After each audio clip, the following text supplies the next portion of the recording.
Hey everybody, what is up? Welcome back to Final Trade. Today we are going to tell a story of hysterical market bearishness, unsupported by any data, and hopefully we can change some opinions, or at least we can have a good discussion about it. So we're going to start here with Baldur's Gate draft boxes, and we are only concerned with the draft boxes today. I had made a statement about a week ago that at the time I thought that maybe set boxes had a very slightly better value when compared to their current sales prices at the time than draft boxes. And prolific poster Mango Man very eloquently told me how wrong I was. He did a very good job. You can pause and read this post. But he basically breaks down how even though the set boxes have more rares and mythics, a lot of them are in curated slots that turn out to have very low value. So that's why we're only interested in these draft boxes. And so we'll come back over to good old mtgboxsim.com, the booster box simulator. And you know, the fun thing of this is you can just hit the simulate again button again and again and again, and you can just have it generate new boxes. Now what it's doing here is it's saying, hey, I know there's 24, I think, booster packs in a Baldur's Gate draft booster box, and I know there will be so many rares, and there's a chance of rares turning into mythics, and then it goes out onto TCG Player and gets the marketplace data and figures out what that value is going to be. So it's just randomly generating boxes. And while I was saying all of that, you might have noticed that these prices were a bit high. And that's because I have the filters turned off. So it's giving total value. It's adding up the value even of the 25, 30, 40 cent cards that would be prohibitively cheap to ship and try to move unless you're selling them in store as singles. So we can come in here and we can put a $1 filter on here, show cards worth at least $1, and then we start to see prices that are more in line with what we're used to, but sometimes we'll see an outlier way up over $200 and sometimes an outlier down in the 60s. So these are the prices that we would expect more often for draft boxes. And if you come through and you just do this a lot of times and you put all the data into a spreadsheet, it's going to look like this. So I did it twice, actually. I did it the first time with the filter set to all cards. And then I did it a second time with the filter set for only cards over $1. And so for each of those, I took 50 data points, which should get me within a couple percent of the real long-term average. It'll be close enough. And when you take all cards into account, the average Baldur's Gate draft box has $164 of value in it. Now, just remember, it's okay. Don't freak out yet. Yeah, there's market fees to sell them. There's shipping costs. There's fraud. There's all the rest. Don't worry yet. The time for worrying is later. So if you put that $1 filter, then the average cost of the box comes down to, or the average value in the box comes down to $114.57. So that means there's about $114 of cards that are expensive enough to be worth trying to sell. And we can argue over that definition, but we're just going to roll with it for now. So I put that over here and I said, okay, so the average value of the box is $114. But, you know, I made a video a couple days ago and I talked about potentially mass box opening jumpstart, and how if you take this $1 filter and you just use it as is, you're going to leave a lot of value on the table because there are a lot of common cards that sell for, let's just cut it off at 75-cent market price.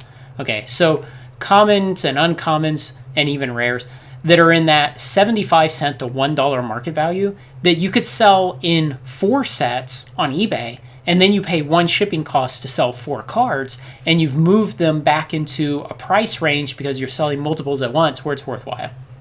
And so essentially you can reach in below that $1 filter and you can grab a lot of value and pull it out.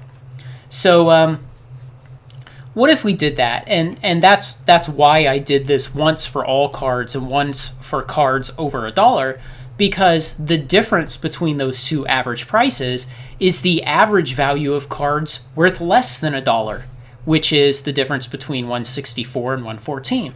So in an average Baldur's Gate draft booster box, there's going to be about $50 of cards that are individually worth less than $1.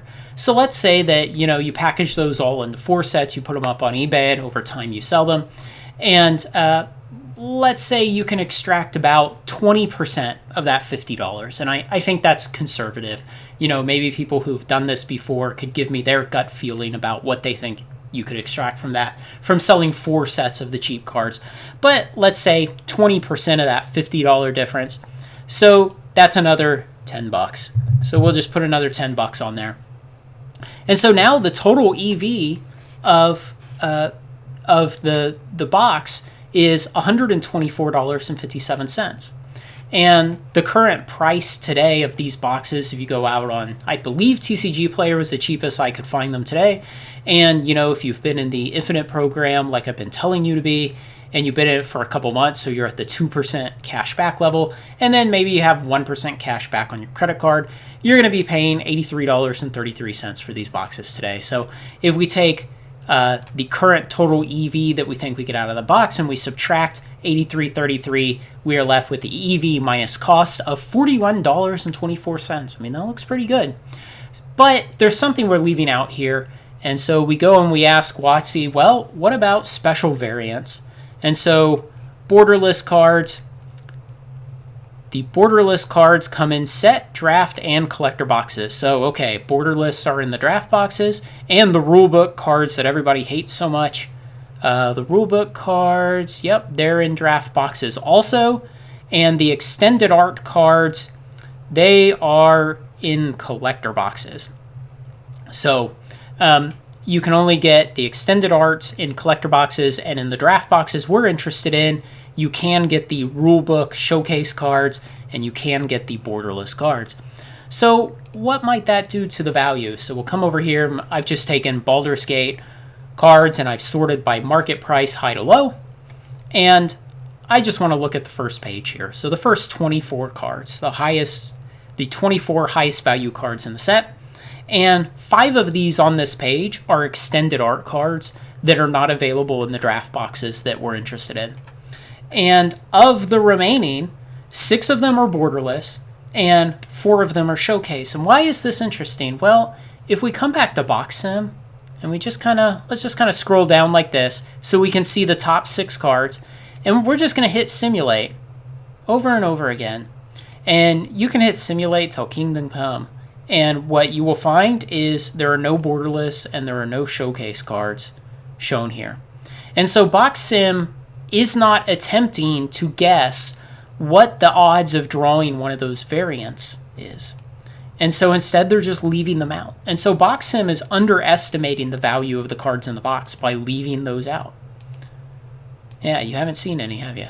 And so if we come back over here to TCG Player and our analysis of the top 24 most valuable cards in Baldur's Gate, like I said, 5 of them are extended arts that are not available in the draft boxes, but 6 are borderless that are not represented in the numbers from MTG Box Sim, and 4 of them are showcase cards.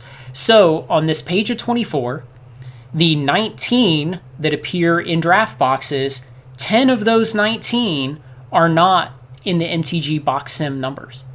And so when we come back over here and we say, well, we thought there might be $114 of average value in a Baldur's Gate draft box with the $1 filter, this was not counting borderless and showcase variants.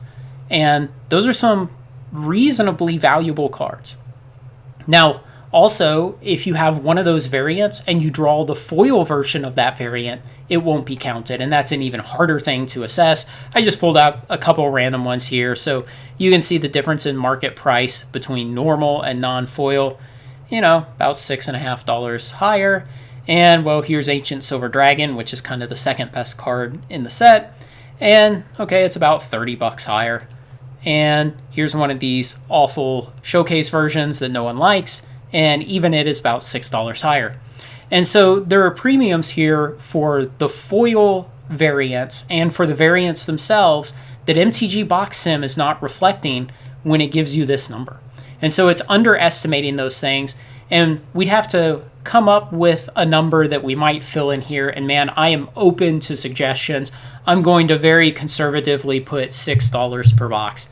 I really have no idea, and it's a difficult thing to come up with because you would have to know exactly which slots those cards come in, how often they are in the slots, and then you would have to go to TCG Player and just empirically tabulate what the difference in price from upgrading to the variant is. And so it's a lot of work, and there's so many unknowns that the error bars would still be very high, and so the certainty of the number would be very low. So instead of waste all that effort on a number that's probably no good, I'm just going to guess $6. Let me know if you have ridiculous heartburn about that.